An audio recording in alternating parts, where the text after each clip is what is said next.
ये बड़ा आसान होता है कथावाचकों के लिए सिर्फ इस्लाम और कुरान के ऊपर उंगली उठाना कि आप क्रूर हैं और आप जानवरों को खाते हैं। क्या आप कहेंगे कि ये सब कुछ जो चल रहा है माता कामाख्या के मंदिर में बलि का चढ़ना, ये सब गलत है? कायस्तों दीन स्पीचेस के मोअज़्ज़ज़ नाज़रीन, अस्सलाम वालेकुम। दोस्तों, आज हम वो वीडियो आपके लिए लेकर आए हैं जिसका आपको बेसब्री से इंतजार था। पंडित शिकंद का आज वाला शिकार देखने लायक है। मुंह देखने वाला हो गया बाबा बेसब्री का, क्योंकि विवेक श्रीवास्तव का शिकार करने का अंदाज ही कुछ अलग है। इसलिए तो लोग कहते हैं कि विवेक श्रीवास्तव का नाम महाशिकारी होना चाहिए और इन लोगों की बोलती इस तरह के शिकारी ही बंद कर सकते हैं, क्योंकि अगर यही बातें कोई मुसलमान करे तो ये नाम नेहाद शास्त्री आसमान सर पे उठा लेते हैं। तो चलो वीडियो देखते हैं, उसके बाद आकर बात करते हैं। अगर आपको वीडियो अच्छी लगे तो लाइक ज़रूर करिएगा। आप उसका मुझे बताइए, कामाख्या देवी को आप मानते हैं? हाँ, मानते हैं, बिल्कुल मानते हैं। कामाख्या देवी में बलि चढ़ती है, सही है गलत? सुनते रहिए। चंडी माता में बलि चढ़ती है, सही है गलत? मैं पूर्वी उत्तर प्रदेश से हूँ, मैं पूर्वी उत्तर प्रदेश से आता हूँ। वहाँ पे अब योगी आदित्यनाथ उस मठ के महंत बने हैं। पहले वहाँ पे भी छोटे छोटे सूअर के बच्चों की बलि चढ़ती थी माता को। देवी पाटन सिद्ध देवी का स्थल है और कायस्तों का एक गांव है वहाँ पे नवमी के दिन माता को बकरा जरूर चढ़ता है। साही परमो धर्मः, हमारे शास्त्र कहते हैं किसी की हत्या ना करो। हमारा हिंदू सनातन धर्म कहता है किसी की हत्या मत करो। फिर आपने सवाल किया कि कामाख्या में क्यों हत्या हो रही है। अब देखो हो क्या रहा है, हमारे मंदिरों में, हमारे वेदों में कहीं बकरे की बलि चढ़ाने की कोई परंपरा नहीं थी। लेकिन क्या हुआ कि एक मास्टर जी ने एक विद्यार्थी को देखा सिगरेट पीते हुए। तो गुरुजी ने बोला, क्यों तुम सिगरेट पीते हो? गुरुजी वो क्या है, आदत हो गई है। कितनी पी जाते हो? बोले 10 पीता हूं मैं रोज, दिन भर में। गुरुजी बोले सुन, 10 मत पीना, छोड़ दे पूरी। गुरुजी छूटे, अच्छा छूटेगी नहीं तो एक पी लेना, एक पी लेना। वो एक सिगरेट पीने की इजाजत गुरुजी ने क्यों दी? ताकि धीरे धीरे जब 9 छूटेगी तो एक भी छूट जाएगी। तो क्या हुआ कि हमारे यहाँ अहिंसा की बात तो थी, पर कुछ लोगों ने मांसाहार करना स्टार्ट कर दिया, मांसाहार का प्रचलन बढ़ गया। तो हमारे ऋषि मुनियों ने कहा कि भाई तुम मांसाहार क्यों करते हो जब वेद में लिखा है हत्या नहीं करनी चाहिए। किसी को परेशान करना या किसी की हत्या करना माने गलत कहा गया है। ये मजहब इसकी इजाजत नहीं देता। और जहां तक इस्लाम से मेरा ताल्लुक है और इस्लाम की मुझे जो तालीम है और जानकारी है, उसके अनुसार बेगुनाहों का कत्ल इस्लाम में भी वर्जित है। इस्लाम कहीं भी किसी भी सूरत में बेगुनाहों को कत्ल करने की इजाजत नहीं देता। अगर आप मेरे सवाल का बखूबी और मेरे जहन में जचने वाला सवाल है ये जवाब दे दें तो मैं भी आपका मुरीद बन जाऊंगा। यूं तो मुरीद हुई, लेकिन फिर मुरीद बन जाऊंगा कि इंसानों को सबसे ऊंची श्रेणी में रखा गया है जहां तक मैं जानता हूं। और मैं जब करीब अपने कई मुसलमान इंटेलेक्चुअल्स दोस्तों से सवाल करता हूं कि सब कुछ मिलता है मगर आप बलि क्यों देते हैं, आप वध क्यों करते हैं, तो उन्होंने कहा कि ये चीजें मुसलमानों को इस्तेमाल के लिए दी गई है। मैं इस पे क्लैरिफिकेशन चाहूंगा, डॉक्टर साहब का आपका क्लैरिफिकेशन चाहूंगा। मैं इस सवाल का जवाब चाहूंगा आपसे। वालेकुम अस्सलाम भाई साहब, आपके सलामती हो। वैसे में सवाल किया है कि वो पीस टीवी माशाल्लाह काफ़ी वक्त से देख रहे और वो कहते हैं कि हर मज़हब में कहा गया है कि कत्ल करना, इंसान की जान लेना गलत है, हराम है। हिंदू मज़हब में कहा गया है और इस्लाम में भी, जैसे उनकी जानकारी सही है कि बेगुनाह का कत्ल करना हराम है। वो ये पूछते हैं कि बलि कहाँ तक सही है। बलि का मतलब मैं आपसे पूछना चाहता हूँ कि आप ये पूछना चाहते, मतलब जैसे हम लोग कुर्बानी के टाइम में, मेरा यही सवाल है, जाती सवाल यही है मेरा। अगर इस सवाल का जवाब देंगे तो मैं तो आपका मुरीद हूँ, लेकिन फिर से और पक्का मुरीद बन जाऊंगा। भाई साहब ने कहा कि आप लोग कुर्बानी क्यों देते हैं, और ये कुर्बानी का जो सवाल है कि हम ईद उल जुहा बकरी ईद में कुर्बानी क्यों देते हैं। कुरान में जिन्ना अल्लाह ताला फरमाते हैं सूरह हज में सूरह नंबर 22 में कि ना ही गोश्त ना ही खून अल्लाह को जाता है। अल्लाह को ना खून की ज़रूरत ना गोश्त की ज़रूरत। ये कुर्बानी के वक्त अल्लाह को खून नहीं जाता ना गोश्त जाता है। लेकिन तकवा, आपकी पायटी, आपकी परहेजगारी अल्लाह को पसंद है। आप अगर देखेंगे कि ईद उल जुहा के बारे में क्यों हम कुर्बानी करते हैं और वाकया जानेंगे इब्राहिम अलैहिस्सलाम का, कि इब्राहिम अलैहिस्सलाम को अल्लाह सुब्हानहू व तआला ने, उस वक्त बुत परस्ती बहुत आम थी, बुत परस्ती बहुत आम थी और कुर्बानी इंसानों की बहुत आम थी। और हिंदुस्तान में भी आम है आज भी हिंदुस्तान में कई दीगर मज़ाहिब में लड़कियों की कुर्बानी दी जाती है, बच्चों की बलि दी जाती है। क्या आप छोटे बच्चे का कत्ल करो, औरत का कत्ल करो, बलि दे जाओ और भगवान खुश हो जाएंगे। कई जगह अल्हम्दुलिल्लाह मुसलमान में नहीं है। तो उस वक्त इब्राहिम अलैहिस्सलाम को अल्लाह ने पूछा कि आपको सबसे ज्यादा अजीज इस दुनिया में क्या चीज है? तो उन्होंने कहा कि मेरा बेटा। तो उन्होंने पूछा कि आप अपने बेटे की कुर्बानी दे सकते, अपने पैगंबर इब्राहिम अलैहिस्सलाम से बेटी कुर्बानी दे सकते? तो वो चौंक गए, और अल्लाह के पैगंबर थे। उन्होंने आके बेटे से कहा, बेटे ने कहा बेशक अल्लाह के लिए आप मेरी कुर्बानी दे सकते, आप अपने हाथ पे पट्टी मानना। जैसा अल्लाह ताला फरमाते, इस दुनिया में अल्लाह ताला हमारा इम्तिहान ले रहे, तो अल्लाह ताला इम्तिहान ले रहे अपने पैगंबर इब्राहिम अलैहिस्सलाम का।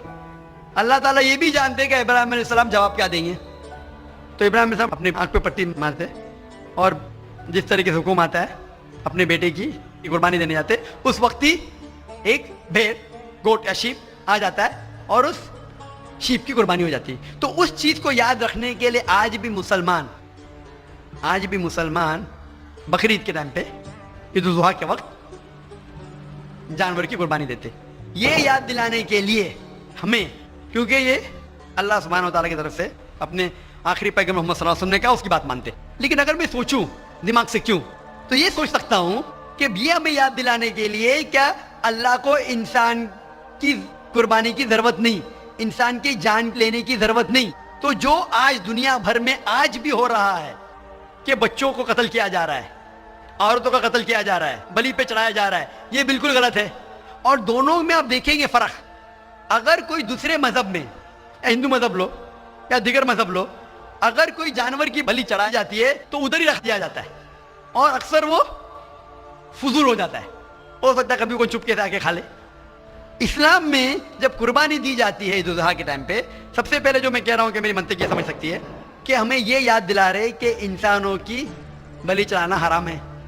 और जब हम याद दिलाते हैं, जब बकरा काटते हैं या जो भी काटते हैं जानवर, इस वक्त जब हम काटते हैं हम अल्लाह का नाम लेके काटते हैं, और जो भी जानवर की कुर्बानी देते उसके 3 हिस्से कर सकते हैं। एक हिस्सा हम खुद रख सकते हैं, खुद के इस्तेमाल में ला सकते हैं, एक हिस्सा। दूसरा हिस्सा हमें हमारे रिश्तेदार में बांटना चाहिए, और तीसरा हिस्सा गरीबों में बांटना चाहिए। जब कुर्बानी दे रहे हम उस जानवर का इस्तेमाल कर रहे, जानवर खाना अलाउड है क्या नहीं वो एक अलग बहस है, जिसके ऊपर आप पूछे तो वो जवाब अलग है कि जानवर खाना सही है क्या गलत है, वो एक अलग डिबेट है। जब अभी नहीं, अगर आप पूछना चाहे तो अगला सवाल पूछ सकते हैं। एक तीसरा हिस्सा हम इस्तेमाल करें, एक तीसरा हिस्सा हम दोस्तों में बांट रहे हैं, हमारे रिश्तेदार में, और तीसरा हिस्सा हम गरीबों में बांटते। तो इनमें गरीबों का फायदा हो रहा है, ना फजूल खर्ची हो रही है, और याद दिलाया जाता है कि इंसानों का कत्ल करना गलत है। तो ये अच्छी चीज है। जब बलि जैसा देखे बाकी मज़ाहिब में क्या हो रहा है, इंसानों का कत्ल किया जाता है, बिल्कुल हराम है।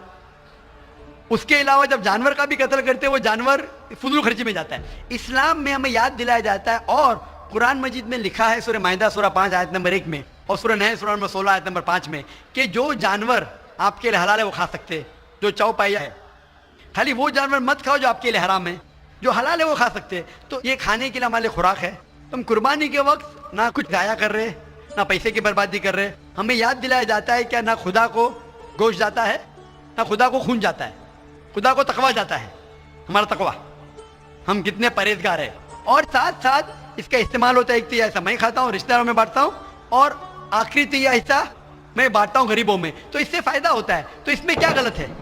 बनिस्बत दूसरे मज़ाहिब में आप देखेंगे इसमें नुकसान ही नुकसान है, इंसान का कत्ल हो रहा है, और जानवर को भी अगर बलि चढ़ाई जाती है तो फजूल खर्ची होती है। बनिस्बत इस्लाम में बकरीद के अंदर फायदा ही फायदा है। Hope the answer the question. बहुत खूब, आपने ये बहुत अच्छा फरमाया। मैं आपके जवाब से काफ़ी संतुष्ट हूँ। और जाते जाते एक आखिरी सवाल करना चाहूँगा कि अहिंसा को इस्लाम किस नज़रिए से देखता है? अहिंसा को इस्लाम किस नज़रिए से देखता है? मैं सबका आखिरी सवाल है कि अहिंसा को इस्लाम किस नज़रिए से देखता है? आमतौर पे हिंसा हराम है। इस्लाम आता है लफ्ज़ सलाम से, इसके मानी है सलामती, अमन, शांति। इस्लाम के मानी है कि शांति हासिल करना, अपनी ख्वाहिश, अल्लाह का जो पैगाम है उसके मुताबिक अपनी ज़िंदगी बसर करना और अमन हासिल करना, उसे कहते हैं इस्लाम। हिंसा आमतौर पे हराम है। लेकिन अगर मिसाल के तौर पे हम देखते हैं हर देश में कानून है कि चोरी मत करो, किसी का कत्ल मत करो, लेकिन कानून के अलावा पुलिस भी है कि अगर कोई कानून को फॉलो नहीं करता है, कोई चोरी करेगा तो पुलिस उस वक्त जबरदस्ती कर सकती है, पुलिस फोर्स का इस्तेमाल कर सकती है, पुलिस कभी कभी हथियार का इस्तेमाल करती है अमन और शांति बरकरार रखने के लिए देश में। उसी तरीके से इस्लाम में हिंसा आमतौर पे हराम है, लेकिन हर इंसान शांति नहीं चाहता है। कुछ इंसान जो अशांति चाहते हैं और जो अल्लाह का फरमान पे अमल नहीं करते और शांति को भ्रष्ट करना चाहते, उस वक्त इस्लाम इजाजत देता है कि आखिरी मरहले पे आप हिंसा का इस्तेमाल कर सकते शांति लाने के लिए, हिंसा का इस्तेमाल कर सकते शांति लाने के लिए, खुद के फायदे के लिए नहीं। इसीलिए आमतौर पे जितने भी आपने देखे होंगे जो जंग अल्लाह के रसूल लड़ी, अक्सर वो था सेल्फ डिफेंस में। अगर कोई चोर मेरे घर में घुसता है और मेरी बेटी से बदतमीजी करता, मैं क्या कहूंगा? मैं हिंसा में मानता हूं, मैं हाथ में लगाऊंगा। मैं मेरी चूड़ियां नहीं पहना होगी हाथ में, मुसलमान हूं लेकिन चूड़ियां नहीं हाथ में पहना हूं। आपके घर में कोई चोर घुसता है और आपकी बेटी से बदतमीजी करता, आप क्या करेंगे? जी हाँ, मैं मुकाबला करूंगा। मुकाबला करेंगे, हाथ भी उठाएंगे ना। इस तरीके से हिंसा का इस्तेमाल आखिरी मरहले पे, अगर दूसरा कोई चारा नहीं है तो इस्तेमाल किया जा सकता है हक के लिए, ना हक के लिए नहीं। दूसरे को तकलीफ पहुंचाने के लिए गलत है, दूसरे का माल हड़प करने के लिए हराम है, लेकिन खुद के बचाव के लिए या अमन हासिल करने के लिए हिंसा का इस्तेमाल किया जा सकता है। लेकिन असल में इस्लाम आता है लफ्ज सलाम से, जिसके मानी है सलामती, अमन, ताकि दुनिया में सलामती पहुंचे। बहुत खूब, बहुत अच्छा लगा आपको सुन के। फिर एक बार मैं तहे दिल से आपका शुक्रिया अदा करना चाहूंगा। खुदा हाफिज। एक खुदा में मानते? मैं एकदम एक खुदा को नहीं, मैं अपने अंदर में बैठे ब्रह्म को मानता हूँ। मेरी अपनी अलग सोच है। मैं किसी मंदिर में नहीं जाता हूँ, ये बात नहीं है, जाता हूँ, लेकिन मेरी अपने अंदर की आवाज है कि इंसानों की खिदमत करो, इंसानों की इज्जत करो और भटके हुए को राह दिखाओ। मेरा भी यही है। और मैं किसी इंसान में, हिंदू हो चाहे मुसलमान, मैं इस खुले मन से आगाज करता हूँ। मैं किसी से भी भेदभाव ना आज तक किया है, न कभी जिंदगी में करूंगा। मेरे लिए इंसान जो पैदा किया है वो ऊपर वाले ने, वो सभी एक है और एक रहेंगे। आपने फरमाया कि इंसान की खिदमत करना चाहिए, इंसान की मदद करना चाहिए, लेकिन मैं ये पूछना चाहता हूँ कि आप एक खुदा में मानते हैं? आपने कहा। जी नाजरीन, तो वीडियो आप लोगों ने देख ली। उम्मीद करता हूं कि आप लोगों को पसंद आई होगी। इस तरह की मजीद अच्छी वीडियोस देखने के लिए हमारे चैनल को सब्सक्राइब करें और बेल आइकन का बटन ज़रूर दबाएं, ताकि हमारी हर नई आने वाली वीडियो आप तक टाइम से पहुंच सके। अपना बहुत सारा ख्याल दुआओं में ज़रूर याद रखिएगा। अल्लाह हाफिज़।